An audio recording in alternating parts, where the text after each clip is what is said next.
Greater Noida में Indian industries association की annual general meet 2023 का आयोजन किया गया, जिसमें उद्यमी शामिल हुए और उन्होंने अपना लेखा जोखा प्रस्तुत किया और अपने उद्योगों में आ रही चुनौतियों पर भी चर्चा की।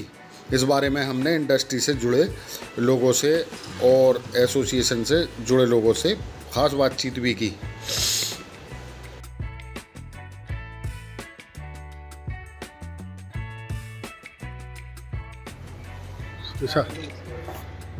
विशारद जी, ओके।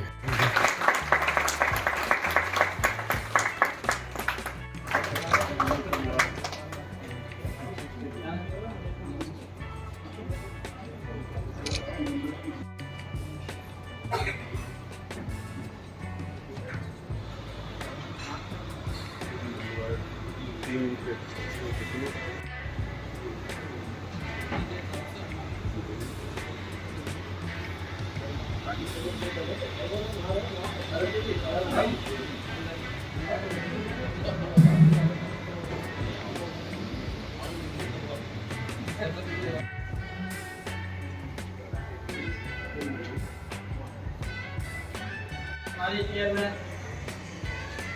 जी.एस. राणा,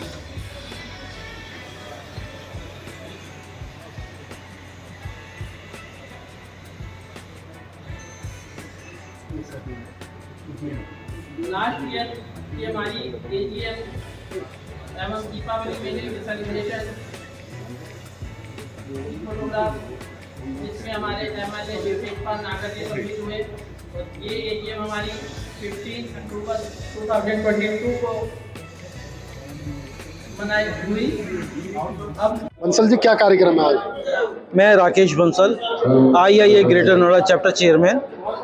आज हमारी एसोसिएशन की वार्षिक मीटिंग है। इसमें हमारे सभी मेंबर एकत्रित हुए हैं। इस मीटिंग के अंदर हम अपनी जो पिछले वर्ष की जो जितनी भी हमारी गतिविधियां हैं, हम अपने मेंबरों के समक्ष रखेंगे और अपनी भावी अगले साल की जो योजनाएं हमारी हैं उस मेंबरों के साथ भी रखेंगे। पिछले साल में हमने क्या अपने अकाउंट्स का लेखा जोखा भी हमने अपने मेंबर्स के सामने रखना है और उसको पास होने के लिए उनके समक्ष कि हमने क्या इकट्ठा मेंबरों से अपनी मेंबरशिप रखी और क्या हमने उनके डेवलपमेंट पे खर्च किया, ये भी हमने लेखा जोखा अपने रखना है। बाकी जो आगे की हमारी जो अगले साल के लिए डेवलपमेंट के लिए स्कीम रहेंगी, क्या हमारी सोच है कि अपनी संस्था के विकास करने के लिए या इंडस्ट्री के विकास करने के लिए, ये सब हम उनको सामने रखेंगे। तो बंसल जी, बड़ी चुनौतियां हैं, आजकल कंपटीशन का युग है। बड़ी कई बार आंदोलन भी किए जाते हैं ग्रेट नोएडा में, उसके बारे में आप क्या कहेंगे? देखिए, हम आंदोलनों में विश्वास नहीं करते।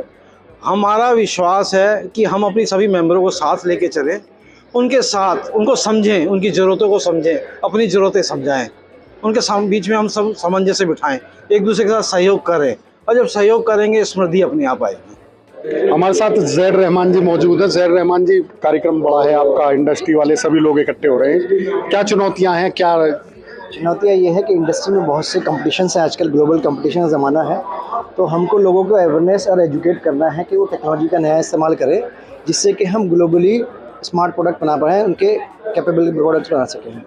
तो उसके लिए हम लोगों में जागरूकता ला रहे हैं और एसोसिएशन की संस्था के लेवल पे हम आज एजीएम कर रहे हैं, जहाँ एनुअली हम बैठते हैं, चिंतन करते हैं कि बिजनेस को कैसे बढ़ाया जाए और जो खामियां उसको कैसे कम की जाए। अच्छा, कितने लोग शामिल हो रहे हैं इस कार्यक्रम में? इस कार्यक्रम में 150 लोगों का आने का है और अभी लोग आने शुरू हो गए हैं, प्रोग्राम चलना लग गया है फुल फ्लैग में। हो सकता है इससे ज़्यादा भी लोग आ जाए।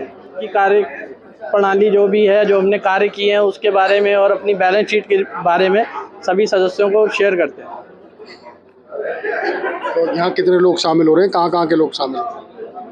हमारे सभी आसपास के चैप्टर जो गाजियाबाद, हापुड़, सिकंदराबाद, अन्य आसपास के जितने भी चैप्टर हैं वहाँ से सभी लोग इनवाइटेड हैं और कुछ हमारे अध्यक्ष जी आ भी चुके हैं, सभी अभी विराजमान होने वाले हैं सीट पे और ऑलमोस्ट लगभग 150 प्लस गैदरिंग की अपेक्षा है। विशारद गौतम जी, आज यहाँ मीटिंग का आयोजन है, बहुत लोग शामिल हो रहे हैं मीटिंग में, तो क्या उद्देश्य है, क्या चुनौतियाँ हैं आजकल बिजनेस को लेकर? आज अगर इस मीटिंग की बात करें तो ये हमारी एजीएम है। हम लोग साल में एक एजीएम करते हैं जिसमें हम लोग पूरे साल का लेखा जोखा अपने मेंबर्स के आगे प्रस्तुत करते हैं। और हमारा अगर एम देखें तो एम तो सबका हमारी एसोसिएशन का एक ही है, उद्यमी सर्वप्रथम। उसको किसी भी तरीके से कोई भी परेशानी हो, चाहे वो शासन लेवल पे हो, प्रशासन लेवल पे हो, उसको दूर कराना। और उसमें हम देखते हैं कि रोज़ कुछ ना कुछ नई चुनौती और कठिनाइयाँ आ रही हैं। अब जैसे आज के दिन में अगर हम देखें तो CAQM है, और CAQM के कारण हम मानते हैं हमारा फर्ज बनता है कि जो गवर्नमेंट गाइडलाइंस है उसके हिसाब से चलें ताकि स्वस्थ वातावरण मिले, मगर उसमें सरकार को भी अपनी तरफ से हमको सब्सिडीज़ वगैरह देनी चाहिए। जैसे आज के दिन में अगर हम बोलें कि हमको जेनसेट बदलना है, तो जेनसेट बदलने के अंदर इतना खर्चा है कि अगर हम लोग पिछले 3 साल का लेखा जोखा लें तो वो बदलना बहुत मुश्किल है। उसके अलावा फ्यूल बदल गया तो उसका खर्चा ज़्यादा है, उस पर वैट है, उस पर वो GST भी नहीं आया। तो ये चीज़ें सरकार को काउंट करनी चाहिए कि किस हिसाब से हम लोग उद्यमी को फ़ायदा दे सकते हैं। सरकार काम कर रही है, मगर कुछ चीज़ों पे लैग कर रही है जिस पे उनको विशेष ध्यान देना पड़ेगा। अच्छा, आप यहाँ ग्रेटर नोएडा आए, यहाँ पर उद्यमों के कार्यक्रम में शामिल हो रहे हैं, क्या कहेंगे आप? मैं यही कहूँगा, आज की तारीख में जो सबसे बड़ा चैलेंज ग्रेटर नोएडा में है वो है लीज होल्ड भूमि का। आज हमें ज़रूरत है लीज होल्ड को फ्री होल्ड में कन्वर्ट कराने की। शायद 40 साल के बाद या 60 साल के बाद या 80 साल के बाद लीज पीरियड कंप्लीट होने के बाद पिता अपने पुत्र को ये ना कह सके कि ये बेटा जो प्लॉट है ये तुम्हारे नाम पर ही है, वो पता लगेगा सरकार ले गई। साथियों, आपने देखा हमारे साथ यहाँ उद्यमी जुड़े थे और इन्होंने ये बताया कि आज की जो उद्यमी है उसकी क्या चुनौतियाँ हैं, और ग्रेटर नोएडा में बड़ा कार्यक्रम है जिसमें सैकड़ों लोग यहाँ जुट भी रहे हैं।